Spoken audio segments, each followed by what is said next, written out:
Are Christians today only Christians because of the culture, the area in the world that they grew up in? We'll discuss that in today's episode.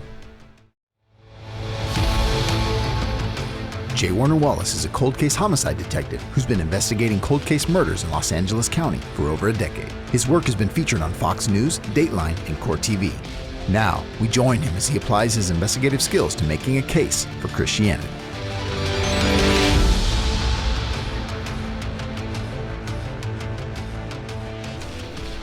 Welcome to this episode of the Cold-Case Christianity Broadcast. I'm Jimmy Wallace. And I'm J. Warner Wallace. Look, Jimmy, you and I have both written about a common objection that we hear sometimes. And I think we're hearing it more as Christianity is kind of shrinking and numerically in America. We see the polls. It looks like people who identify as Christians are fewer and fewer among us.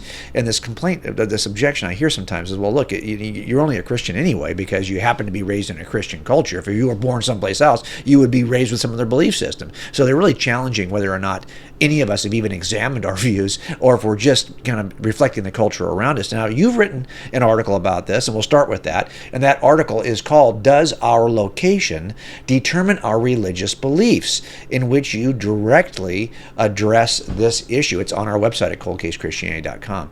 So I know that you've kind of heard how it's voiced. It's voiced in a specific way. You actually see this online. So why don't we start there? Yes, I found a quote from a 2008 article written by a guy named Ken Midkiff, and he says the following: "If you were born in Afghanistan, chances are excellent you'd be a Muslim and bowed to Allah. Norway, Lutheran, Israel, Jew, India, Buddhist. Religion in that sense is not a choice. It just depends on where you're born." Now, I just found this article by this guy Midkiff. I don't really even know that much about him personally, but I think that he is repeating some of the claims I've heard many, many times from many people in the media, in my own life. This idea that if you didn't grow up in a Christian culture, you wouldn't be a Christian. You just happened to be born in America during a time when Christianity was pretty rampant. That's probably why you're a Christian. And I mean, hey, who knows? Going forward, if America is less Christian overall, then less people will be part of this faith. It's all just geography. Christianity is not an intellectual belief. It's just an accident of birth, basically. Wherever you happen to be born, that's what you're going to believe. Well, and think about this. I mean, I know there's probably a difference between the generations in this. I'm a boomer, so maybe this was probably even more true for my generation. I don't know, because if you think about it, there were probably more, at least people who would voice a Christian identity in my generation than there even are in yours. But I know there's some research been done on Gen Z and how they perceive this question as well, right? Yeah, I was looking for some research. I wanted to see how many people, if you ask them, why are you a Christian, or just, I don't think this is an issue that's specific to Christianity, any religion. That's the claim, right? Is that anyone is part of any religious belief because of where they were born. I wanted to see how many people actually would say that. And I did see that there was I believe it's a UK study from a couple years ago that found that in terms of Generation Z, when they asked people in Generation Z, the youngest generation today, why are you a Christian? 45%, so almost half, said that, well, I'm a Christian because I was raised in a Christian home. Yeah, that study's interesting. We find this to be true even anecdotally. I mean, I used to ask this question. When I first wrote Cold Case Christianity, I was traveling around the country and I would ask people, why are you a Christian? Just because I wanted to kind of collect data. I ended up actually, this is all anecdotal. This is not a formal survey, of course. But what I discovered is that, for the most part, and I wrote about this in Forensic Faith, that most people will just tell you that they are Christians because they were raised in the church. That is the number one answer people give for why are you a Christian. And that does seem to kind of support the notions that we see online from objections from atheists or from skeptics or from just observers who would say, yeah, you know what?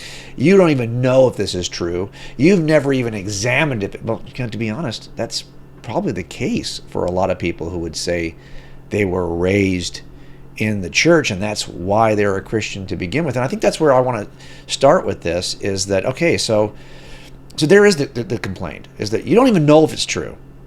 But the reality of course, is that there's a relationship between truth and whether or not we're born in a certain region, right? Yeah, I think that there might be some truth to the idea that somebody is part of a particular religion because of the circumstances that they were raised in. I think for all of us, it's going to be impossible for us to completely remove ourselves from the influences of our family, our friends, our culture. But that's sort of a separate question. The question of how did you end up becoming a Christian? How did you first hear about Christianity? Why did you first go to church for the first time? That's sort of a separate question from whether or not Christianity itself is true. Even if you just went to church because your friend was just being so annoying and you finally just said, okay, I'll just go that first time. Whether or not that was a good reason to go the first time is separate from whether or not you found truth in the faith. And I think that's the biggest question here, that this kind of attack saying, oh, you're only a Christian because that's how you were raised. It kind of ignores this question. Is Christianity true to begin with? And that's, I think, a more important question than how did each individual person arrive at the truth? Yeah, let me just take a little rabbit trail. We haven't talked about this in advance, so I just want to kind of get your opinion of it. And I got an email yesterday from somebody who said, why do you think it is that so few people are willing to look at the evidence, or have become Christians to begin with, and have no idea, pardon me, what the evidential support is for this? Have no idea, have never looked at it, and when typically asked, to share their faith with people, they almost always, because they haven't looked at the evidence, they default to just pure testimony of their own personal experience with God. And that's fine. I'm not trying to say that's a negative or a positive. I'm just saying that's just what people do because they haven't built their faith on evidence. Why do you think people are far less likely to look at just accept this thing without evidence, and then when they express it to others, they express it in an evidence-free way? Oh man, yeah, it's such a big question, and I'm sure it's going to vary person to person. Sure. I think that certainly you can find examples of people who will say, hey, I was drawn by the evidence, I was drawn by the intellectual arguments, and this is what attracted me to Christianity, this is why I am a Christian today. But yeah, definitely you're going to find lots of people who arrive for other reasons. I think sometimes when we talk about the evidence for Christianity, it's almost like, hey, if we can just show intellectually that Christianity is the best choice, then somebody should just accept it, as though it's like picking the best car. Which car is going to get the best gas mileage, which one is going to last the longest, which one is cheapest. It's like this very practical decision. But picking a car is so much less impactful in our life than choosing a religion. Making a life choice to go from one religion to another, or from no religion to religion, or vice versa, is a huge undertaking, and it has very far-reaching implications. Who's our friends going to be? What's this mean for my personal life? What I can do and not do? What are people going to think of me? So it's wrapped up in a lot of other meaning and value and feelings, emotions that we're going to have to make this decision that we don't have when we're picking the car or making other intellectual decisions. Yeah. So I think that it may be something where if there's not strong emotion attached to it, people may be less inclined to make that huge life choice where they're going to course correct their whole life up to that point and change direction. It might need to be something more than just intellectual that would cause somebody to finally pull the trigger on that. But even so, even if somebody accidentally found the truth, they joined Christianity because it met some personal need or the emotion that they had, it doesn't take away from whether they accidentally or intentionally found the truth, whether the thing they found really is true or not. I think sometimes, too, that this issue of identity is a huge issue in our culture. Everything now has been focused on what is your identity? How do you identify? If it's gender, whatever it may be, people are retreating to what their personal subjective views are in identifying themselves. What I mean is, if you're in a family, that's your identity. You and I, we're Wallaces. We carry that identity from from our lineage. I've got my grandfather's name. It's part of my identity. You have your grandfather's name. It's part of your identity. So we end up having this identity, and I wonder if that isn't part of it. I actually thought that as we move toward a subjective view of truth, that people would want to place their identity more in their subjective feelings, we see this, than an objective reality that is outside of themselves. But I wonder if our family identity we still consider that to be like our subjective. We still own that. That's us, right? And I wonder if that's why. But let me just, before we go to the break, just talk about something that you actually wrote about in your article, which I thought it was a good observation. The kind of self-refuting nature of a claim that someone would make saying, well, you Christians, you just believe this because of your culture and the way you were raised. It's all basically based on your geography. You notice something about that claim itself that was self-refuting. Yeah, and this isn't specific to this writer, Ken Midkiff. I don't know him personally. I don't know what his background is, but any person that makes this claim, oh, you only believe what you believe because of the culture you were raised in. Well, my question would be, what is it different about that person? Or is that person not also influenced by their culture? If I talk to, hey, I'm in Southern California. If I talk to someone and they say, oh, I'm only a Christian because I was raised in a Christian culture. Well, this is not a predominantly Christian culture. Let's call it 50-50. If they're secular, I'm Christian. Are they not influenced by the secular influences of the society? Sure. I think that this actually is more, this claim, oh, you're only a Christian because of your culture, is less about how we find truth and more of almost like a character attack. The person saying it is saying, hey, I'm an intellectual. I care about the truth. I'm thoughtful, and so I can see the truth. But you just have succumbed to cultural pressures. You haven't examined what you think. But it's like masked in terms that make it seem like it's an intellectual observation. Oh, hey, why haven't you, this is only cultural pressures that cause you to be a Christian. Right. I think it's actually more just an attack on the person. And I think that totally misses the point of whether or not Christianity is actually true. Now we're not even talking about the truth. We're talking about each other. Yeah, and even somebody who holds a position that says is a secular position largely probably holds it because he was raised in a secular environment. It's not as though every single environment in the United States even is saturated from a Christian worldview. We were looking at the statistics. The closer you are to a coast as a major city, the more likely your city is to be secular.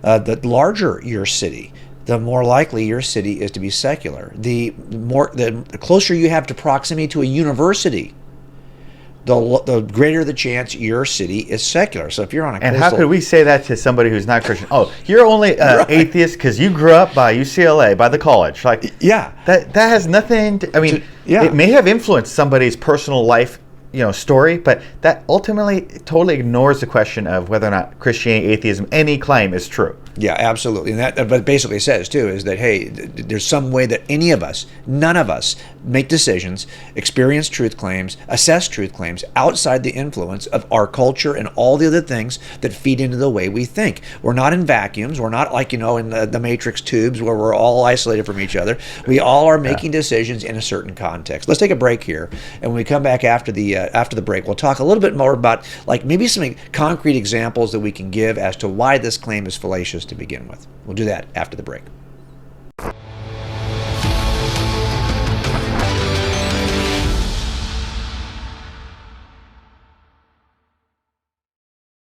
I love that, John, because you're not saying continue to just crowd your child or tell them no, or no, you can't go see Bohemian Rhapsody, but let's have a conversation about this. That's right. Because that's kind of what we've done. We've kind of shrouded our kids and protected them, and then they hit the real world, and we're like, oh, I didn't prepare you But let me for just that. add something to this, too, because passion's contagious. Yeah.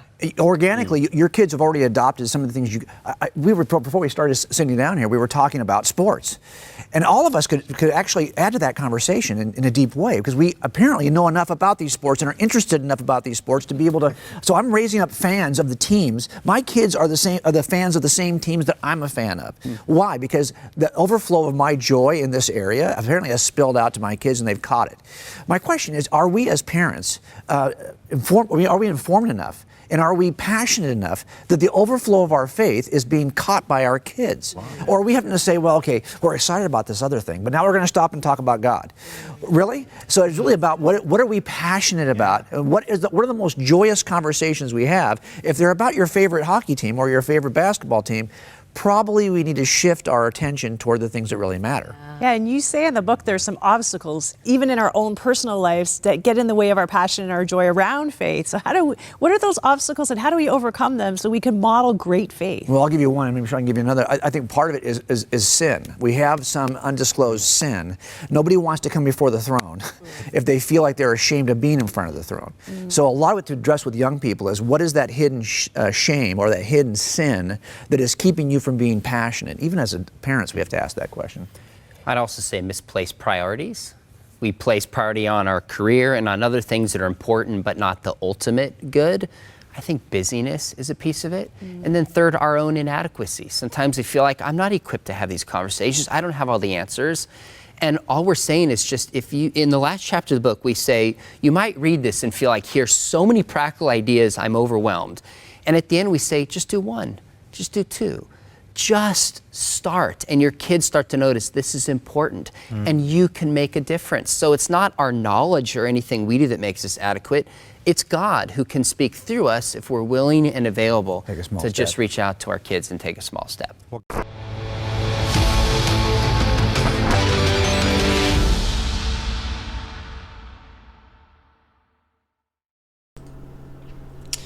Okay, so now you've written an article on this, and I've written an article on it also. My article on our website at coldcasechristianity.com is called Am I a Christian Simply Because I Was Raised in a Christian Culture? And, you know, I think in some ways we are really, I love the fact that when you wrote it, you got a very different approach to it. And I was just kind of thinking, well, okay, I'm always looking for counterexamples. So I'm going to offer you a few counterexamples, and you tell me what you think they are in terms of, you know, is this a good counterexample? Is this the kind of thing that, you know, because again, I always, when someone says, well, you're only X because of Y, this is what they're doing. We could easily say, well, yeah, but here's a counterexample that kind of shows why that's not true. And so I'm always kind of thinking in terms of counterexamples. Even when I get questions on the stage at a university or whatever, I'm just thinking, well, wait a minute, that doesn't logically follow, because here's an example of why this doesn't happen. So one of the things that I talk about as well, it's not just that he's saying this to us, Jimmy. It's that he's saying to all Christians, all you Christians are only Christians because, well, I mean, clearly this isn't true for the history of Christianity. I mean, we know how Christianity starts, and it starts in a very remote part of the Roman Empire amongst a very small people group that were not well embraced. They at least were tolerated, at least initially, but then they kind of get chased all over, and they're not well embraced. And it's one thing you can say for sure: Christianity is not the dominant cultural worldview in the first century when Christianity starts. And you might be able to say by the time we get to Rome in the 4th century and the Edict of Milan and Thessalonica are proclaimed, well, now, yeah, the entire empire says we're all Christians here. But we didn't get there by way of dominance culturally. We got there just by the way of the opposite. So we've got at least one example in history, wouldn't you say, that, I mean, that's probably not the only place, but you can see that that's one of those places you can look at in history and just say, hey, this has not been historically true. Yeah, it's so interesting too. I don't know if people fully realize the history of Christianity, but it comes out of Judaism, and they're in Israel, they're in Jerusalem, where Christianity starts to spread. So these early adopters, you might be able to say, well, they're already Jews, and this is just like a take on Judaism. But actually, extremely early, to the point where even in the Bible it's recording this, Christianity is getting spread outside of Israel to people who are not Jewish culturally, genetically, religious. They're going to areas in Greek where you have pagan worshiping Greek people from a Greek Hellenistic culture, totally different than Jews of that time. And now Christianity is booming to the point where we see in Acts, like now there's this growing group of people who are not even from a Jewish culture embracing Christianity, and now they've all got to intermix. I mean, this is not Christianity does not flourish because it stays in an area where most of the beliefs are held. It actually starts to flourish in areas that are completely different. Polytheistic, have completely different moral ideas about how you should behave, totally different cultural practices. It's crazy to think that Christianity has to come from a Christian culture. Yeah. Well, even in the first use of the word Christians is going to appear in if you were going to say, well, yeah, it's only because of the Judeo-Christian connection that this culturally has a way to thrive. Well, that's not even true in terms of how fast it spreads outside of that region, and where we start to hear Christians being called Christians for the first time is not even in Jerusalem. So that's the first thing. But beyond the history of just the first century and the initial spread, look, we see this happening in places where the history of a culture is not just not Christian, but is aligned against Christianity. Like the history of the rise of Christianity in China is remarkable, and you're not going to be able to say, well, yeah. And I think there's been sociologists. I was listening to a show recently where modern sociologists who are studying the rise of Christianity in China have argued that the rate of growth, if it was to go unabated, the way it's been in the last, say, 50 years, would make China the largest Christian nation by about the middle of the century in terms of number of Christians in one country. It's just growing in the underground, under pressure, in house church settings, and it's certainly not the cultural norm. So you could never say, well, you're only a Christian. To Chinese Christians, you could not say, well, you're only a Christian because of where you were raised. Because yes, they would look at you like you were absolutely crazy, like that's the dumbest thing they ever heard. What are you talking about? Yeah, no, exactly. So I think this is not just happening in China. It's happening in many places where Christianity is. And, this is real quick rabbit trail on that for a second. You know what I wonder? And you tell me. You and I have been in every form of church since becoming Christians, and we had a church here in our house for about 6 years that was only about 50 people. And what I see in the most ancient explanations or descriptions of Christianity by non-Christians in the first century, they will say something like, those Christians, they are remarkable in how they love each other. You'll see this over and over again coming from the mouths and observations of non-Christians. And I wonder if that's because the size of the churches were smaller and under pressure, and so the people within the church had a familial relationship, even if they weren't family by blood. We experienced that too. We have somebody who has cancer in our church, and because we're a church of 50 and we're never going to get bigger than that, we're a house church of 50. It turns out that I don't know how many days went by when someone from church wasn't visiting that person in the hospital when they were in there for treatment. We respond like cousins and siblings. And when people see us responding to each other like cousins and siblings, they are moved by it, and then the movement grows. And so I wonder if that's why, for example, it grows in places like China. You've had that experience with me also. What do you think? Yeah, I think that just the nature of this objection is so Eurocentric, Western. I mean, this is like the perspective of somebody who is making this claim that you can only be a Christian because you're raised in a Christian culture. It's somebody who's only thought about Christianity in the context of the modern Western world, which has a history of Christianity. But the early days of Christianity in the Book of Acts and in the early church history, this is in a completely different culture. These are people who, they have to find some way to stand out from their crowd. They're extremely passionate. Yeah. There's something about the culture is looking at them and saying, there's something different about them than us. That's what's attractive about it. So it's not that Christianity booms because it matches the culture that it's in. It booms because it is totally different than the culture it is. That's where this religion comes from. And still today, in lots of places in the world which are not predominantly Christian, or at least historically Christian, like China, you're seeing this great growth of the Christian church. It would just be so. I feel like it's very short-sighted to say, well, that's only because of cultural influence. Yeah, that's a good point you're making, and that's my third point in the article too. Is that there's this history not only of the ancient church in the first century, the history of the church in places like China, but there's a history of the church in terms of how it responds to persecution, and that's where I think it gets interesting, because it's like in places like North Korea and in Muslim countries and in India and places like China and Vietnam and places where you see pockets of Christian growth, which are clearly not in line with the cultural mores or the cultural views. But what it is, I think, is because when you're under persecution and you have to hide in these groups, it forces you back into the sizes we were just talking about. Sizes in which the love of Christ, because let's put it this way. I mean, I love every form of church, and we've been in all of them. We've been in churches of several thousands of people. We've been in churches of several hundreds of people, and we've been in churches of 50. And we've seen that every church is beautiful and every church is ugly, because we as humans are both beautiful and ugly, and we're in every church.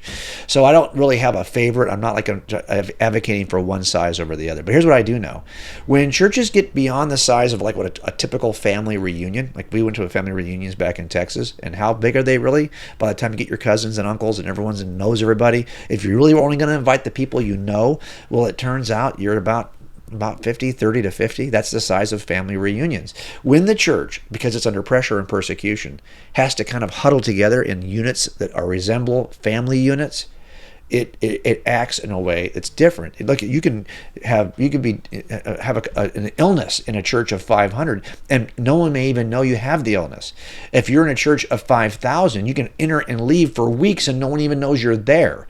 But when you're in a church of 30, it's hard to be missing. Everyone knows your business, good or bad. You have a more familial relationship. And the history of the church under persecution kind of demonstrates why it grows. It's not about, like you're right. I think in the end, it's far better sometimes in places where the culture is just the opposite of the church, because the church has to huddle. And when it huddles, it acts like the church. And then people who observe it go, I want some of that. And there you go. You've got growth. So I think what you just said is absolutely spot on. Let me just finish with one last observation I make in the article. And that is that for the history of many of us here in America, this couldn't even be said. I mean, I was not raised in a Christian culture like you said about Los Angeles. I was not raised by Christian parents. Not raised ever being asked or invited to church by anyone. Didn't know any Christians. I was in a place where you could go your entire life and never really bump into anyone who was a Christian or anyone who would invite you to church. That was just the nature of Los Angeles County, or the little pocket that I was living in. I don't think this can be said, like we talked about, even nationally, that everyone in America is even being raised in a culture. Now you had an experience that was a little bit different than mine. You remember a time you really before. messed me up, because I want to be able to have your response. Hey, I didn't even grow up in this. But Yeah. as somebody who I did grow up in this, I mean, I think we started going to church, I was probably like 8 or 9 or something like that. Early elementary school age, so still pretty young. I don't get to, I can't say that for me personally, but for anyone who's in my kind of boat where, why did I first start going to church? Well, because my family was going to church, and what choice did I have? I was a kid. Right. That does not mean that, therefore, your faith is invalidated by your upbringing. I think if we're Christians, we should probably be thoughtful about, what does this mean for me? I don't want to be going to church just because, well, I always go to church, so I'm doing it unthinkingly. I think that's kind of the claim that the skeptic is making. Hey, you haven't even thought about this. Yeah, let's be thoughtful about our faith. Let's be considerate. I want to know what the faith is. Why should I believe it? But just the way that I ended up here, just because my family started going to church, that has nothing to do with whether it is true or not. It could be a complete accident. I just accidentally wandered into a church one day. If the truth is there, it's still true, and I still got to deal with it, regardless of how I ended up there. That's a great place to stop, because we're out of time. Thanks for joining us on this edition of the Cold Case Christianity Broadcast. We'll see you next episode. To hear more from J. Warner Wallace, please visit coldcasechristianity.com. For more information on this week's topic, visit youtube.com/coldcasechristianity with J. Warner Wallace. Thank you for joining us on this Cold Case Christianity broadcast.